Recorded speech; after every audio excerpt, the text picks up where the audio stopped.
I've been lucky enough to be a part of more than one community, and I don't think we know how blessed we are at St. John's than when you go out and see somewhere else. And my past communities as a kid were not optimal, to say the least. You know, it was like when there was a baby crying, they would like take you out of the church, or if you were wearing pants, you were yelled at. And coming to St. John's was just like a breath of fresh air. Father Stav has created this community here that you feel like a family and you feel like you're welcome no matter how you look, how you dress, anything like that.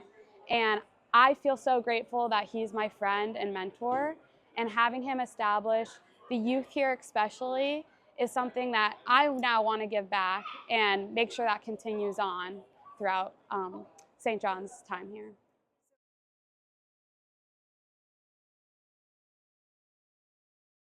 I think my biggest motivation with the Rise and Build is really understanding what that means. To build a community, to build Christ's love in one area. Um, Something that saddens me is when I go into the church and I see not every single person has a place to sit in there. And I think that's sad. Every single person should have a place to sit at the feet of Jesus in our church.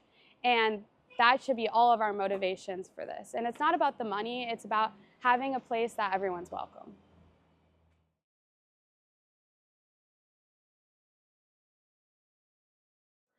When I first heard about the Rise and Build campaign, immediately I was like, I'm too young for that. I don't really have a steady income just yet.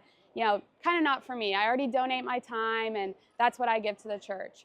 And then I went back into my prayer life and thought about that, and that's not true. I do make an income, and even though I'm going off to medical school in July and I'll be without one for 4 years, it's my time to start putting in my money.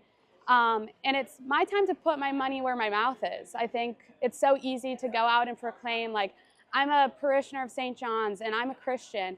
But am I really living that if I'm saying, God, you can take this, but my money is mine and you're not allowed to touch it? You know, I think that's where my motivation came in to donate. And even though I'm not the biggest donator by any means, I thought this is what I can give, and hopefully that will be enough.